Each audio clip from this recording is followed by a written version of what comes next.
नमस्कार, स्वागत है आपका। आप देख रहे हैं इंडिया वॉइस और मैं हूं आपके साथ योगेश पांडे। महाकाल के द्वार पर पीएम मोदी के दौरे में क्या रहा खास?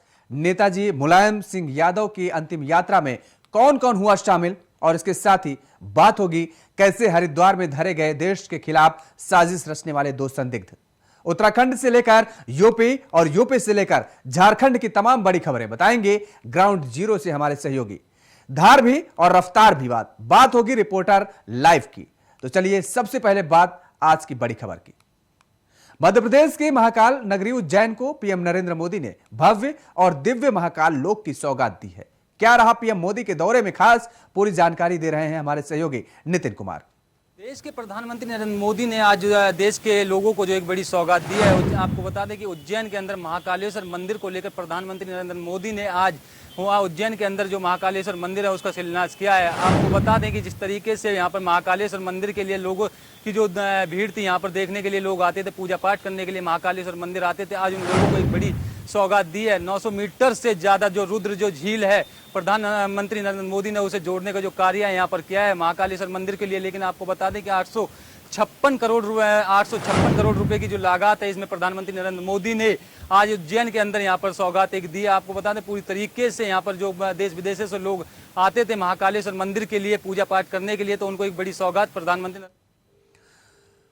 वहीं समाजवादी अखाड़े के दिग्गज और समाजवादी पार्टी के संरक्षक मुलायम सिंह यादव अपने पैतृक गांव में आज पंचतत्व में विलीन हो गए। इस पूरी खबर पर नजर रखिए हमारे सहयोगी अखंड प्रताप सिंह ने। धरतीपुत्र मुलायम सिंह का पार्थिव शरीर पंचतत्व में विलीन हो चुका है। सैफई में उनका अंतिम संस्कार किया गया। उत्तर प्रदेश के 4 बार के मुख्यमंत्री रहे और केंद्रीय रक्षा मंत्री रहे मुलायम सिंह यादव को अंतिम विदाई देने के लिए उनके पैतृक गांव सैफई में लाखों की भीड़ जुटी थी।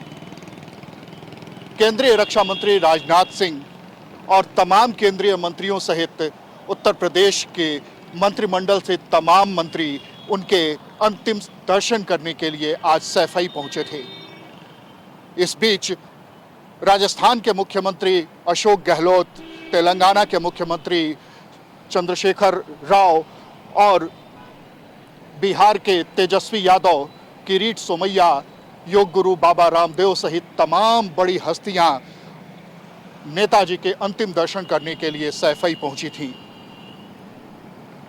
प्रधानमंत्री नरेंद्र मोदी ने कल ही उनको अंतिम विदाई देते हुए ट्वीट किया था, बयान जारी किया था, जिसमें नेताजी से अपने ताल्लुकात की बात भी कही थी और राजनीति में उनकी अहमियत के बारे में भी जानकारी दी थी।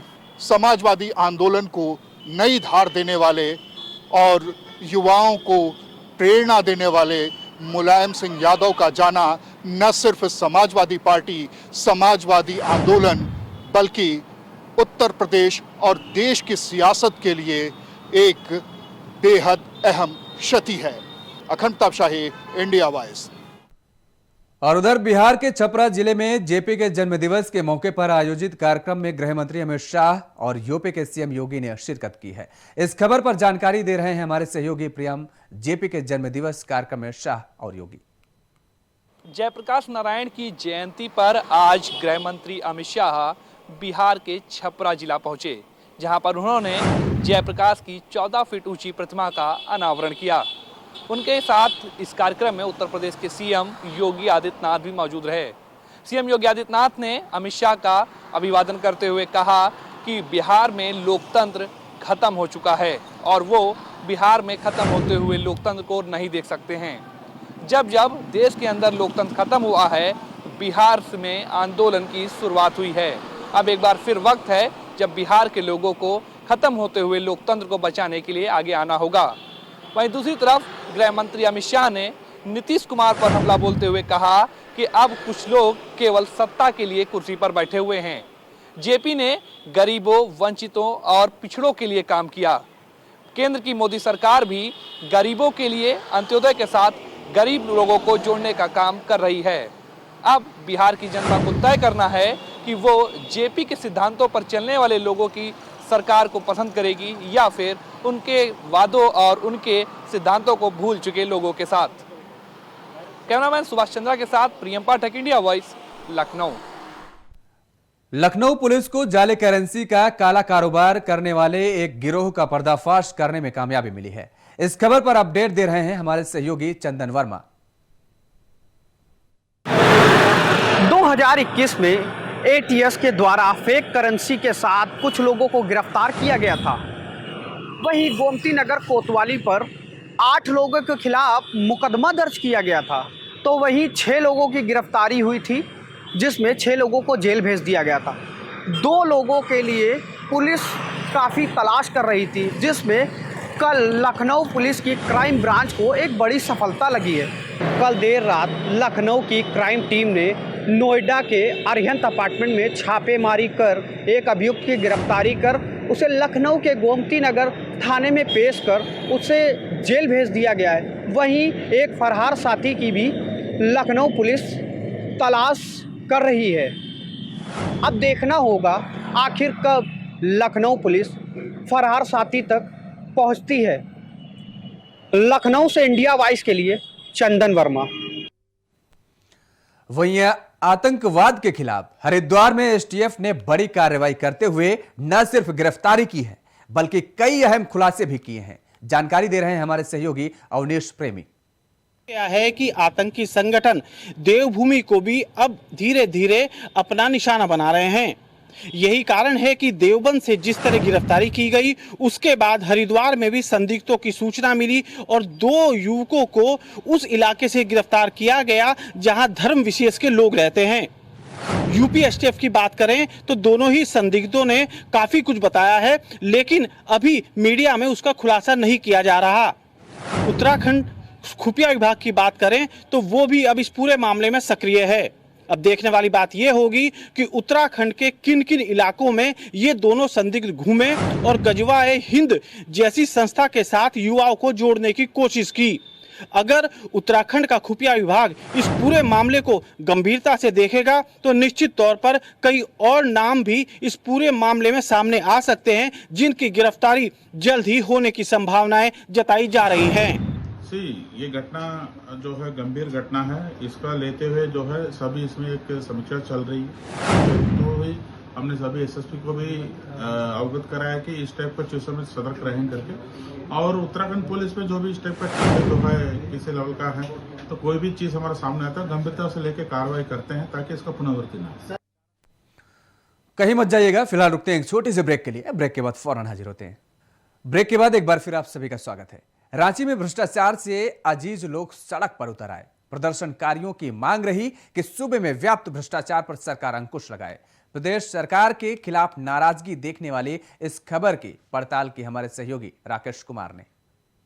जेपी आंदोलन की तर्ज पे अब कहीं ना कहीं झारखंड में भी एक बार आंदोलन की तैयारी चल रही है और सबसे बड़ी बात कही जा सकती है कि इस बार विधायक सरयू राय ने जिस तरीके से कदम बढ़ाए हैं और उसके बाद से उन्होंने जो तय किया है कि आने वाले समय में तमाम भ्रष्टाचारियों पर नकेल कसने की पहल की जाएगी। सवाल कई खड़े हो रहे थे कि आखिर झारखंड जैसे राज्य में भ्रष्टाचार पर लगाम कैसे लगाई जा सकती है। इन सारे मुद्दों पर कहीं ना कहीं लगातार चर्चा भी हो रही थी और जिस तरीके से जाँच एजेंसियाँ हों या फिर कई एजेंसियों की तरफ से कार्रवाई की जा रही है, उसमें कई चीज़ों पर जिक्र किया जा रहा है कि राज्य में जो भ्रष्टाचार के मुद्दे हैं उस पर कैसे काम किया जा सकता है, किस तरीके से सारी चीज़ों को लेकर आगे बढ़ा जा सकता है। फिलहाल की बात की जाए तो निश्चित तौर पे कहा जा सकता है कि सरयू राय ने जेपी आंदोलन को एक बार फिर से सामने रखते हुए इस बात की कोशिश की है कि आने वाले समय में इस मुद्दे पर किस तरीके से जाएंगे जिससे भ्रष्टाचार पर रोक लगाई जा सके। कई चीज़ों पर लेकर सवाल खड़े हुए हैं और खास करके जिस तरीके के मामले में अब जाकर इस बात को जरूर जिक्र किया जा सकता है कि आने वाले समय में अगर राज्य में भ्रष्टाचार का बोलबाला दिखाई पड़ता है तो हो सकता है कि जेपी आंदोलन की तर्ज पे एक बड़ा आंदोलन सरयू राय की तरफ से खड़ा किया जा सके और कहीं न कहीं भ्रष्टाचारियों पर लगाम लगाने की पहल की। सम्मेलन है, आज लोकनायक जयप्रकाश नारायण का जन्मदिन है। हम लोग हर साल जन्मदिन को मनाते हैं। इस बार मेरे मन में विचार आया कि हम लोग वैसे सभी साथियों को जो खुद अपनी इच्छा से आना चाहते हैं उनको बुलाएं जन्मदिवस मनाने के लिए और भ्रष्टाचार के बारे में बात करने के लिए। एक व्हाट्सएप नंबर और मिस कॉल नंबर देकर सभी ने रजिस्ट्रेशन कराया और आज ये सभी यहाँ उपस्थित हैं। और मुख्यतः हम लोग आज जयप्रकाश जी का जन्मदिन मना रहे हैं और जयप्रकाश जी के आंदोलन में भ्रष्टाचार सबसे प्रमुख मुद्दा था। तो आज उसकी प्रासंगिकता क्या है, जेपी के जन्मदिन पर हम क्या संदेश ग्रहण करें, जो अपने स्वयं की इच्छा से आए हैं, ये सभी विमर्श करेंगे और इसके बारे में कोई रास्ता निकालने के लिए जो जितना दूर चलना चाहेगा उतना दूर चलेगा, उसके लिए संकल्प लेगा। और कानून को खुली चुनौती देने वाली एक वारदात हुई यूपी के प्रयागराज में। यहां सरेआम एक शख्स की पीट कर हत्या कर दी गई। इस खबर की पड़ताल की हमारे सहयोगी शोएब रिजवी ने। प्रयागराज के खुलदाबाद इलाके में आज 2 लोगों को जमकर पीटा गया। वजह ये बताई गई कि वो लोग चोरी करने के इरादे से आए थे और इसी वजह से जो मोहल्ले के लोग हैं उन्होंने लाठी डंडों से उनके जमकर पिटाई की। जब पुलिस वहां पहुंची तो उनको किसी तरह से अस्पताल पहुंचाया गया। अस्पताल पहुंचने पर उसमें से एक की मौत हो गई, जबकि एक मौत और ज़िंदगी से जूझ रहा है। हालांकि लोगों में चर्चा ये भी है कि हो सकता है कि उन दोनों को किसी पुरानी रंजिश की वजह से भी पीटा गया हो, जिससे उसमें से एक की मौत हुई। पिछले कुछ दिनों में देखा गया है कि इस तरह की घटनाओं में कानून को खुद लोग हाथों में लेकर के खुद इंसाफ कर रहे हैं और प्रयागराज की ये घटना भी कई सवाल खड़े करती है कि आखिर इस तरह से 2 लोगों को क्यों पुलिस की मौजूदगी के बगैर खुद कानून हाथ में लेते हुए उनके साथ पिटाई की गई। मॉब लिंचिंग की इस तरह की घटनाएं भी प्रदेश में कई देखने और सुनने को मिली है। प्रयागराज की ये घटना भी कई सवाल खड़े कर रही है। हालांकि पुलिस अभी नहीं तमाम सवालों के जवाब ढूंढने की कोशिश कर रही है। पुलिस उन लोगों के बारे में पता कर रही है जिन लोगों ने इनकी पिटाई की थी और पिटाई की वजह क्या चोरी ही थी या इन दोनों से कोई दुश्मनी भी थी। इन तमाम बिंदुओं पर पुलिस अब अपनी टीम बना करके जांच कर रही है। हालांकि दोनों जो लोग थे उसमें एक का पता चल गया है, वो पास का ही रहने वाला था। बाबा मार्केट एरिया है बैनीगंज का, थाना खुलदाबाद का। यहाँ पे 2 व्यक्तियों के इंजर्ड होने की सूचना आई कि 2 व्यक्ति घायल अवस्था में यहाँ पे पड़े हैं। मौके पर पहुँच कर देखा गया और उनको तुरंत हॉस्पिटलाइज SRN हॉस्पिटल भेजा गया, जहाँ पर एक को मृतक घोषित कर दिया गया, दूसरे का इलाज चल रहा है। यहाँ पे पूरी टीम आई हुई है, FCL की टीम आई हुई है, सभी लोग फोर्स आए हुए हैं और प्रारंभिक जांच में इतना पता चला है कि वो कुछ चोरी के इरादे से बताया जा रहा है। वहाँ यहाँ पे लोग आए थे, उनके साथ मारपीट की गई, जिससे उनके एक की मृत्यु हुई, एक अभी अस्पताल में इलाज चल रहा है। संदिग्धों की पहचान। वहीं झांसी में एक रोंगटे खड़े करने वाली खबर सामने आई है, जिसमें करंट लगने से 5 लोगों की मौत हो गई है। इस दिल दहलाने वाली खबर की पड़ताल की हमारे सहयोगी अतुल वर्मा ने। झांसी के साथ पूरे प्रदेश और देश में लगातार तेज बारिश हो रही है। मौसम विभाग और जिला प्रशासन द्वारा लगातार तेज बरसात को लेकर एडवाइजरी जारी की जा रही है। कई स्थानों पर स्कूल और कॉलेज भी बंद कर दिए गए हैं। बांधों का जल स्तर लगातार बढ़ रहा है, नदियां उफान पर हैं।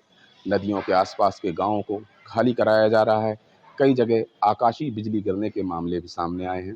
कल मऊरानीपुर तहसील के 2 ग्राम इटाइल और भदरवारा में आकाशीय बिजली गिरी, जिसमें एक ही परिवार के 3 लोगों की मौत हो गई और दूसरे स्थान भदरवारा में 2 लोगों की मौत हुई है। साथ ही इसमें 3 लोग घायल भी हुए हैं। घायलों को चिकित्सा के लिए मेडिकल कॉलेज भर्ती कराया गया है। वहीं मृतकों को उनके परिवार के सुपुर्द कर उनका अंतिम संस्कार किया गया। साथ ही उनके लिए जो सरकारी सहायता की घोषणा की गई थी वो भी उन्हें दी जाएगी। शासन प्रशासन लगातार इस प्रयास में लगा हुआ है कि किसी भी प्रकार की जनधन हानि ना हो। शासन प्रशासन के साथ जनता की भी यह जिम्मेदारी बनती है कि वो इस ओर ध्यान दे, बच्चों का ध्यान दे और किसी भी हानि से बचे। हमारे गांव में 2:30 बजे के समय आकस्मिक बिजली गिरने के कारण कुछ लोग खेतों में कार्य कर रहे थे तो उनके ऊपर अचानक बिजली गिरने से वो घायल हो गए। घायल में से 3 लोग अभी मृतक। मैनपुरी में अवैध असलाह फैक्ट्री का भंडाफोड़ करने में पुलिस को बड़ी सफलता हाथ लगी है। वहीं मौके से पुलिस ने 3 आरोपियों को गिरफ्तार किया है। इस बारे में अधिक जानकारी दी हमारे संवाददाता मुकेश कुमार ने। मैनपुरी पुलिस को बड़ी सफलता हाथ लगी है। मैनपुरी पुलिस द्वारा अवैध शस्त्र फैक्ट्री का भंडाफोड़ किया गया है, जिसमें 3 आरोपियों को पुलिस ने गिरफ्तार किया है। पूरी घटना बेवर थाना क्षेत्र के हुसैनपुर की बताई जा रही है। हुसैनपुर में बंटू यादव पुत्र कोमल सिंह यादव के घर के पीछे बनी टीन सेट की कोठरी में अवैध शस्त्र फैक्ट्री संचालित हो रही थी, जिसको आज नबीगंज चौकी इंचार्ज सुभाष चंद्र और थाना अध्यक्ष नरेंद्र कुमार शर्मा के नेतृत्व में चलाई गई सर्च ऑपरेशन में 12 पुलिसकर्मी इस टीम में शामिल किए गए थे, जिन्होंने उनके पास से अवैध शस्त्र बनाने की कई उपकरण बरामद हुए हैं, अवैध तमंचे भी बरामद हुए हैं। सभी आरोपियों की तलाश भी जारी है। 3 आरोपी तो पुलिस ने गिरफ्तार कर लिए हैं। फिलहाल ग्राम प्रधान पूर्व प्रधान बताए जा रहे हैं बंटू यादव, जिनके गांव में हुसैनपुर में यह फैक्ट्री संचालित हो रही थी। तो वहीं पुलिस अधीक्षक कमलेश दीक्षित ने पूरी टीम को 15,000 रुपये का इनाम भी घोषित किया है। तो अपर पुलिस अधीक्षक ने प्रेस वार्ता करते हुए पूरे मामले की जानकारी दी है। इंडिया वॉइस के लिए मुकेश कुमार, मैनपुरी। और चुनाव चिन्ह में उलझी शिवसेना को चुनाव आयोग ने मशाल चिन्ह अलॉट करके बड़ी राहत दे दी है। देखिए इस रिपोर्ट में। मुख्यमंत्री एकनाथ शिंदे के साथ शिवसेना से अलग हुए विधायक और सांसदों ने पार्टी प्रमुख उद्धव ठाकरे के राजनीतिक कैरियर पर सवाल उठाया था। शिंदे समूह ने सीधे तौर पर शिवसेना पर दावा किया था और कहा था कि उद्धव के राजनीतिक रास्ता भविष्य में कठिन होगा। शिवसेना का यह विवाद सीधे चुनाव आयोग तक पहुंचा। इस बीच अंधेरी पूर्व विधानसभा सीट पर उपचुनाव होने वाला है और इस कारण चुनाव आयोग के लिए शिवसेना के भीतर विवाद पर तत्काल निर्णय लेना आवश्यक हो गया। दोनों समूहों ने पार्टी पर दावा किया तो चुनाव आयोग ने शनिवार को शिवसेना नाम के धनुष बाण निशान को फ्रीज कर दिया। इसके बाद चर्चा शुरू हुई कि पार्टी का चुनाव चिन्ह और नाम खोने के बाद उद्धव ठाकरे का सियासी सफर और भी कठिन हो जाएगा। लेकिन चुनाव आयोग द्वारा पार्टी के चुनाव चिन्ह पर और नाम के लिए 3 नए विकल्प सुझाने के आदेश के बाद उद्धव ठाकरे ने बड़ी चतुराई से इन विकल्पों को चुना।